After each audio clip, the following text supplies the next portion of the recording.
welcome to Worried About Nothing. Today we're going to talk about living in trust versus expectations. My name is Katya. I'm Danielle. And I'm Kim. And welcome.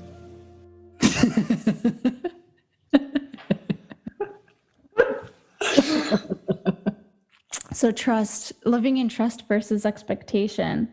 I definitely know how to live in expectation. You know, when I'm expecting things to be a certain way, I don't know, I wake up in the morning and I expect there not to be a flood in my house or something like that. I think that's a pretty normal expectation, but it gets a little bit more subtle. Like you expect interactions with certain people to be certain ways.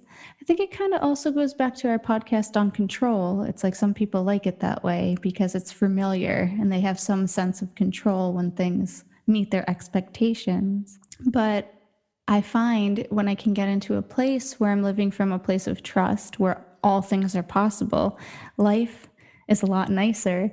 It's more wondrous. Things kind of open up and you can just feel free to allow anything and everything to be and happen. There's one thing that has been recently, something that I've been changing a little bit, but I'm not sure if that's related to trust and expectation. One thing I've been doing since Aratina said that, this is really the hell, this is really the Luciferian realm, right? I was like, well, instead of wanting something from the life, it's really up to me to live happy in this place because that's all I can do. And this is what I've been really trying to do to enjoy myself in every moment. And the happiness level went up. Those few words actually made a huge change. So it's actually, instead of constantly wanting something, I wanted a house, land, or whatever. I was like, screw that. If that's the worst it can get, enjoy what you can do. Yeah, I think those words, they really resonated with me as well. Because I think you're right, though. There is a connection with happiness and expectation, because I think a lot of us can expect that if we behave in certain ways, we'll get a reward or something good will happen or we'll get the life that we feel we deserve or have worked for or whatever it is. But like you say, what she said about Earth being the Luciferian realm, it shifts the focus from looking externally for things to happen to just purely internally, because all you have say over or can change is it's the internal. So like you say, your state of happiness or your state of surrender or anything like that is where it all lies, so it's instead of expectation that certain things will happen or certain changes will occur or you'll achieve something, it's just living it, just living life, just focusing on the things that you can change or focusing on your own vibration, the important things that will then may or may not have an impact on what happens outside. But once you let go of the expectation of something happening, then you're, I think, automatically much happier because there's nothing that you are fighting for or striving for that may or may not be possible. Yeah.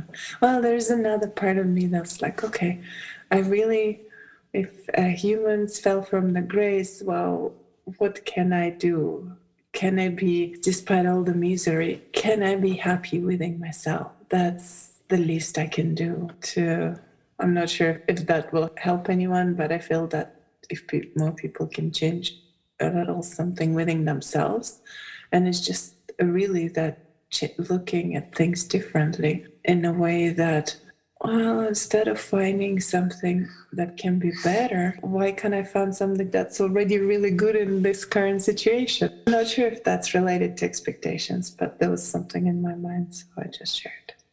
Yeah, no, it feels relevant. No, definitely. Feels like there's a connection, yeah. And I guess also the looking for the happiness within yourself is trusting that it's there. Rather than seeking for it or striving for happiness, is looking at it in oneself and going, well, actually, it's already something that exists. It's there. It's in me already. I don't have to look for it. I don't have to expect it. It's just trusting that you have it or you are it. And I guess trusting also is about trusting that despite the external evidence, in inverted commas, that we all are, like she said in the call, we all are made in God's image and we fell, but it's remembering that we are all made in God's image and that when you fall, you can pick yourself up again. It's not eternal thing. So trusting the inherent goodness and the inherent grace and the inherent divinity in ourselves, rather than expecting something needs to change. I guess that's kind of connected too. And when Katya was talking too was about having desires, like sometimes having long or deep-seated desires for something. And then when life kind of shifts in a way where you feel like the fulfillment of that desire may be a reality, and then that can be really tough to not get into the expectation when it's like there's a strong emotional, I guess it could be a desire for something or a desire to not have something, I suppose. But I've just noticed that coming up for myself recently is that when it's like kind of an old story, highly ingrained, I guess, or just a lot of emotions attached to it, that it can be really hard to step away or let go of those expectations and just allow whatever to unfold. Where I know from experience, because I've been there a couple times, it's much nicer if you just allow for things, but there's that kind of contraction. I feel it very much in my solar plexus. That's how I experience it in my body. That desire to control is like, oh, I finally have what I think I want. Let's solidify that. Let's make it a thing. And it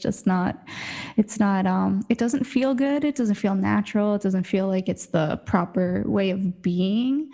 But I think it's just something that at least I'm still used to, a mode of operating that just has existed for so long within me that it's a hard thing to fight or overcome or to know how to navigate it differently, because I'm like, I can see it and I'm so thankful for that. I can see what's happening, but I'm just like, I don't know how to do it differently yet, but at least there's that awareness there, I suppose.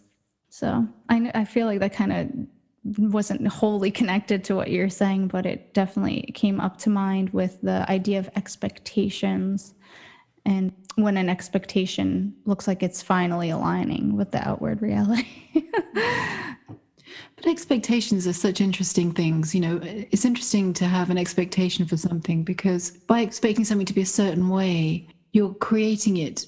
It's like you said, I think earlier, one of you said, I think it was Danielle, or I can't remember, my brain is mush, but one of you said that it's all about control. It goes back to our control podcast, because you're very much trying to control the outcome of something. And instead of allowing it to be what it is, you're trying to squeeze it into this little tiny, tiny box of my expectation is this, and that's the only thing that's possible. And I'll put all my emotions and reactions on top of that, and the stories on top of that too. And it's very constricting.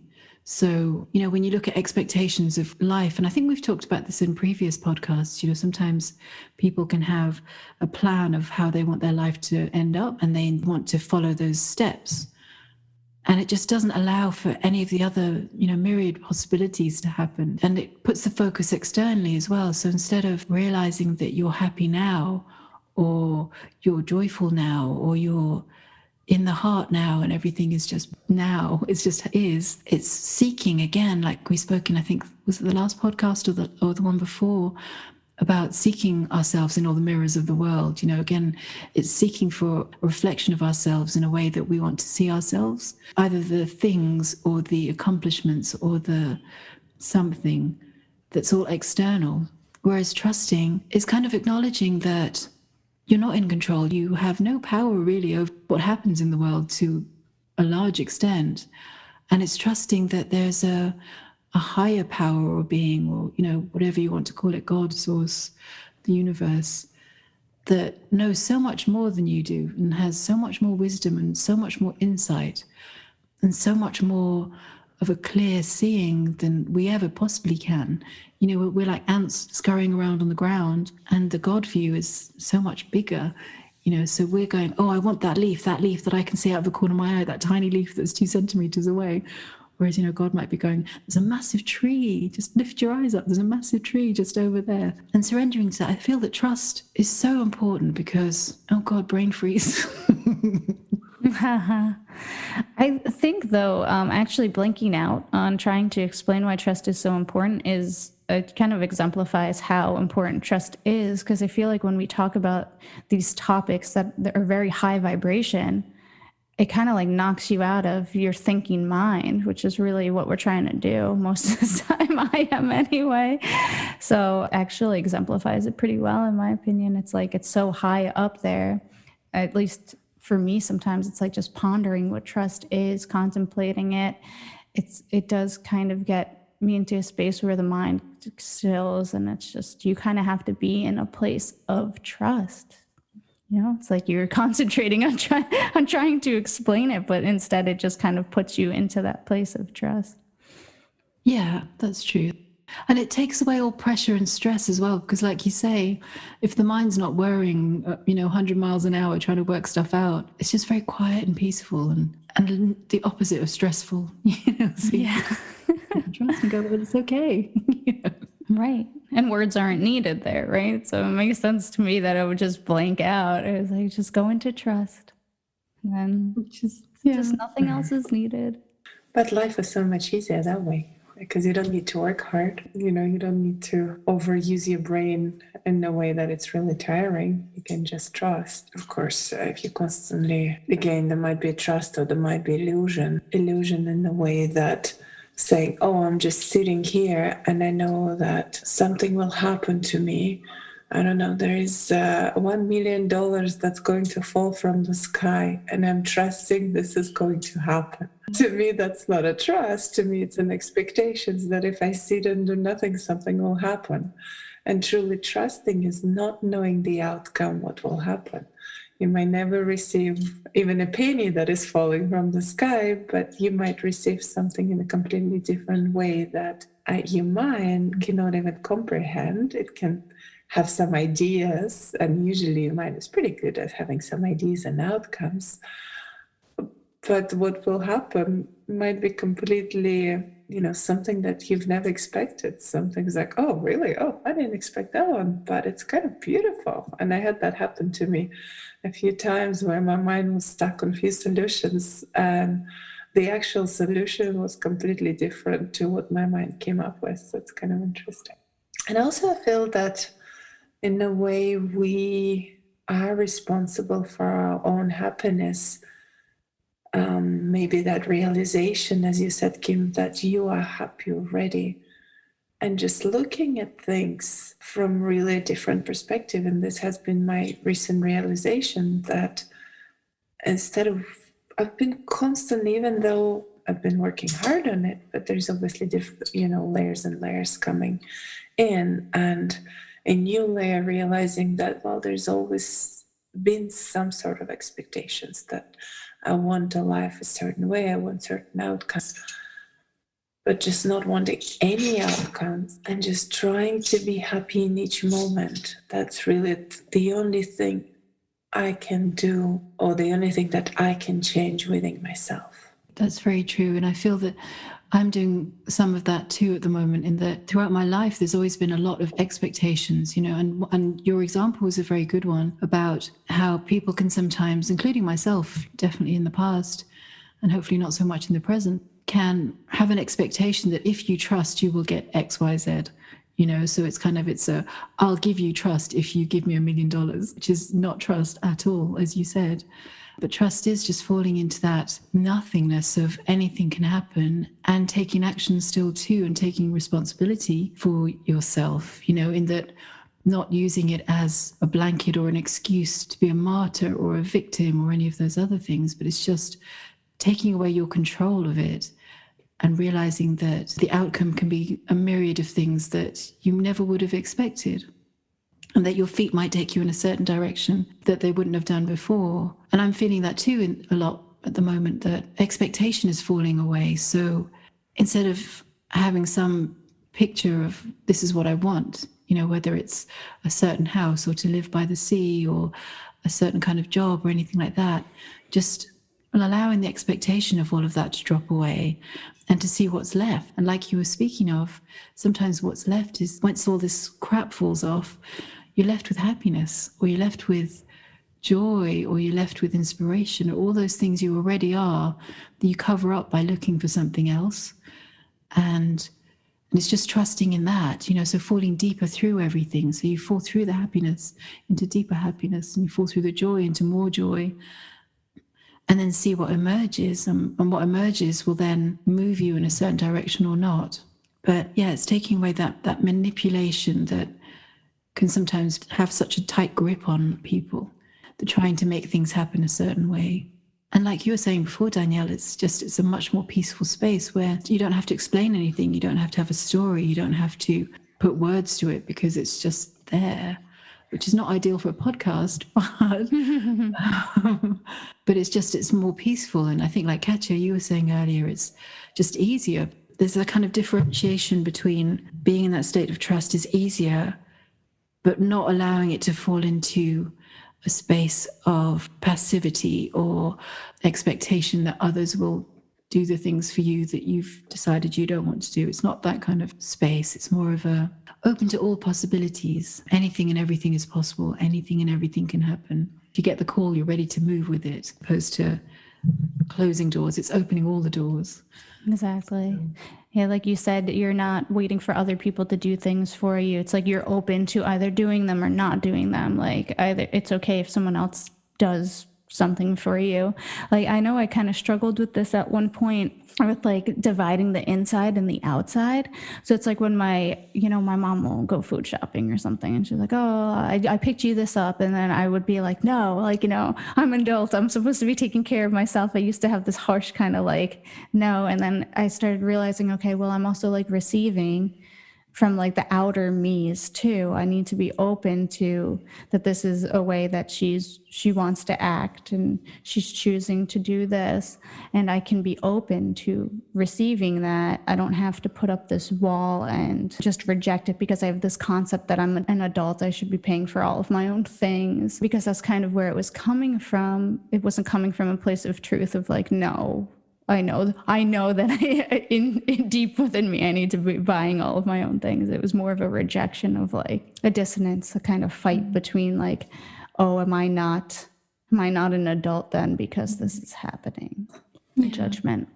It's also a rejection of love, because your mum's buying you something because she loves you and she wants to share the love with you. And rejecting the gift is rejecting love in itself, so that's part of it as well. It's being open to allowing, and I know for a lot of people it can be one of the hardest things, and I found it very difficult, and I'm hopefully finding it less difficult now, but allowing people to love you can be one of the hardest things to do sometimes. And that's part of trust as well, is, allowing people to love you, allowing the possibility that you're lovable and that people love you because they love you. There doesn't have to be a reason. And that's just falling into that as well and allowing that to be. So allowing essentially yourself to give to yourself and allowing yourself to receive the love that you are from yourself and from others externally. It's a very beautiful thing. But again, not tipping that over into the I'm a victim, you must provide for me kind of thing. So it's finding that balance, that middle ground of just the stillness. But yeah, I feel that's all connected. The energies are very different these days. Do you guys find as well? It's just very, can't say anything about them, but they just feel so different. I did notice when I was speaking with my dad, I can't remember when it was now, go figure. But I was speaking to him in the kitchen and I was just noticing, like, I felt like I could visibly see more light, that kind of like misty white, which isn't really that common for me. Seeing things with my physical eyes, and it just felt really nice. And because I was in a place where, for once my mind was more still.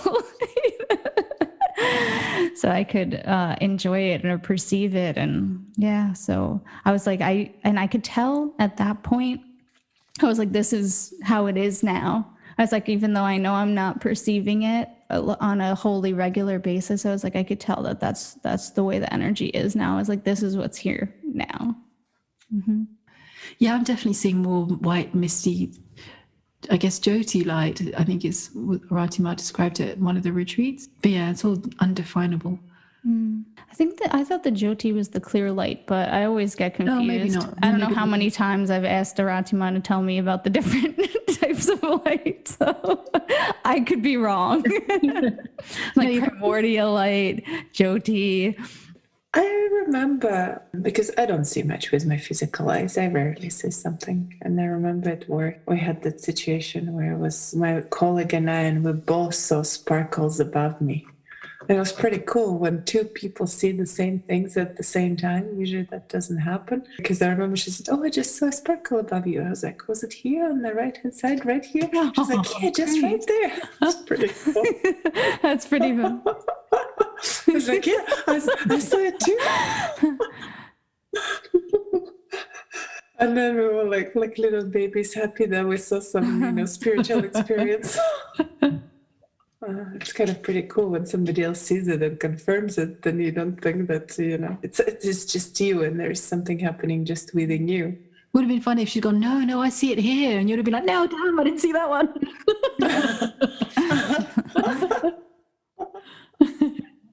I think also at the moment, because everything is changing so much, and I know we spoke about change last week or the week before, one day, it feels more and more important to trust, because we can't really have expectations of things anymore because everything's changing, everything's so different, and it's not happened before. So we can't have expectations that we'll have or reach certain goals that we may once have had because they don't exist anymore, in the sense that having to fall into the trust of things are different, things are out of my experience, things are inconceivable to my mind, yet they're all perfect, and just trusting that it just is what it is.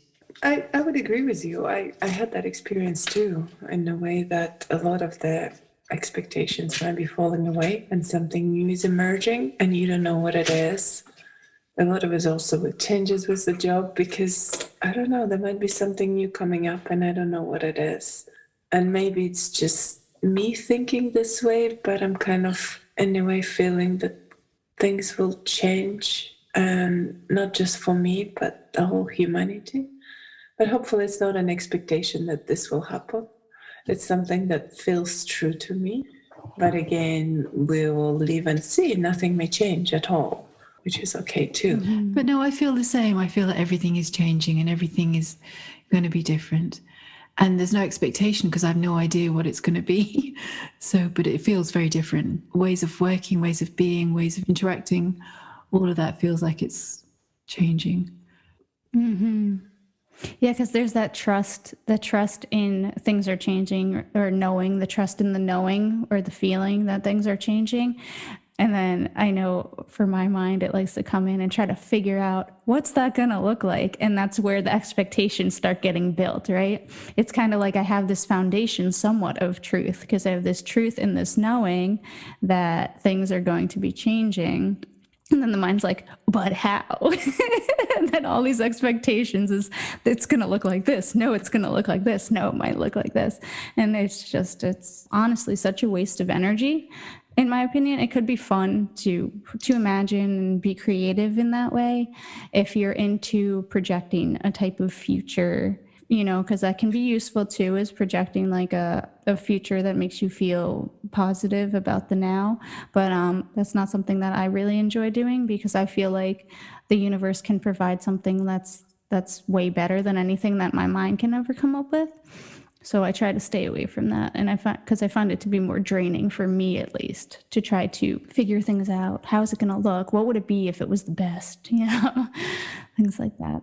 It's beautiful that we all had this kind of training because if something completely new and different emerges, or there is things that, you have certain beliefs, and then if there is something emerges that is completely would break up all your beliefs, then it could, we were lucky that we had this training. So if the whole foundation falls apart, well, we can build a new one and stand on it. But I feel like not many people had this kind of training, and it might be much harder to build a new foundation. So it's beautiful that, what you just described, Danielle, in terms of really trusting and not overthinking, because where I was, let's say, even 5 years ago, I would only think that those 5 possibilities may exist, the ones my mind created, and there's nothing else. And I would only just consider which one would it be. There was no possibilities for anything else apart from those, 5 that I had in my head. And my whole foundation would be built based on that. I would start building a new foundation based on those 5 expectations. So I would never really allow the foundation to fall apart in a way, because I would try to build the support in those places to support those 5 possibilities that may happen. I don't know if that makes sense. Yeah, it makes sense to me. I feel like, and that's kind of what I was talking about earlier, is like, because say you have these 5 expectations, I could go in these 5 different directions, and then your outer experience starts reflecting one more strongly than another, then you start moving in that direction and kind of building things up, expecting like, okay, that's the direction my life's going to take. And it's like, no, it's just because we have this thought. It's like the mind's extrapolating on whatever is happening in your outer experience, which happens to be in alignment with one of the preconceived kind of storylines that we built out for ourselves. Yeah. But there also, I feel another aspect of trust can be kind of connected in a way, in that, using the example of what's happening now in the world, everything's going to shit. Basically, everything's cracking up and falling apart and disintegrating, and people are losing their minds through it and suffering hugely.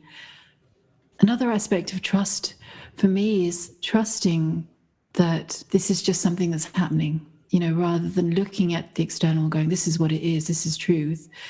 It's just trusting that it's happening, and it's not even happening for a reason. You don't even have to put that on it, but just that is not truth. So I'm not creating a future in my mind about how I think things are going to be, or an expectation, but just, I guess there's a seeing or knowing that the truth of what is much higher vibration than what my eyes are seeing externally. So rather than setting a future in stone and making it happen, it's opening the possibilities, I guess, more, or taking away the boundaries of it, and just feeling or knowing that things will get better, or things are better, or things are more light, and that this too shall pass, kind of thing, as opposed to trying to make it all structured. It's more fluid and open, but it's just, I guess, another way of saying it is focusing on light rather than the dark that we see around us, focusing on the light of what we know is true, and in whatever way that will manifest into being, I guess. Is a bit rambly, but just knowing that, and going back to what Katja was saying before about that, knowing that, knowing you're already happiness, it's like knowing that we are light, knowing that we are higher vibration, knowing that we are joy, knowing that we are connection, we are love, all of these things. And as we hold that and know that, you can kind of see it just sort of radiating out, and the darkness can't stand in front of it, because the darkness is a lie. So it's just, instead of putting names and labels on it, like, I'll be happy because I'll have X, Y, Z, it's just, I know I'm already happiness. I know I'm already joy. I know I'm already love. So you can't touch that. The darkness can't touch that. And as we sit here and watch people losing their minds, we just hold on to what we know is truth, without doing any, I must fix them, or I must heal them, or I must change them. Just holding on to truth, and whatever effect that will have, it will have. That probably didn't make sense. But anyway.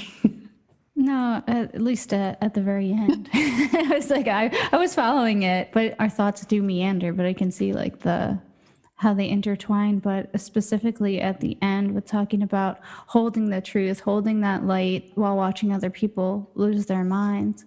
It can be beautiful in a very odd way, just to experience holding kind of like a sense of compassion for people who are going through something so chaotic, where you can kind of just be there with them and watch them. And, because at some point I feel like we were all in a place where we didn't see or weren't aware of what we're aware of now.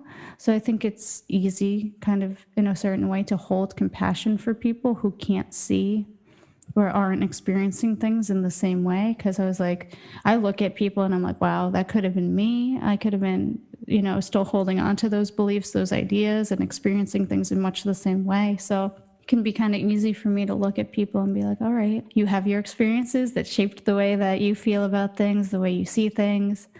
So I can understand where you're at, and I can just allow you to, experience and move things through in the way that you need to move them through, to get through what you're perceiving, on the outside. I don't know how cohesive that was. It makes sense to me, but from a perspective of someone who might not be as aware of experiencing what I'm talking about, I don't know how much sense that'll make. Yeah, that made sense. Yeah, okay. But did it make sense because you've experienced it? I think just giving an example. So, obviously there's election and things like that, right? So just talking about that. So someone believes in one, obviously leader, another person believes in another leader. And then you have your own experiences or your own knowledge of things that you believe in. So by allowing another person believe in a different leader, that's already the experience. I don't know if that's what you were talking about, but instead of trying to, try to change their mind because they already believe into something so strongly, you kind of allow it to exist together with your beliefs, which might be against that person's belief. Yeah, yeah, you're right, Katja. That is pretty much, it's a great example of it, because in certain instances, it just doesn't make sense to kind of try to sway people one way or another. And you can tell, right, when you're interacting with people where you can push things and where you can't. But that's a perfect example of where you're just allowing that person to have their experience and say, okay, it's not my experience. That's not how I see things, but all we can do is allow for both experiences to exist, because that is what is. I'm not going to fight, tooth and nail externally or internally and cause all of this kind of disruption within myself and just say, no, this is where people are at this moment. This is how they're experiencing life. I can have compassion for the way that people are seeing and experiencing things and be okay and know that my experience is also true for me. And that was our conversation about expectations and trust. Hopefully you enjoyed it. And please listen to the next episode, subscribe, and hit that bell button. Please also remember to like us, and we'll see you next time. Bye.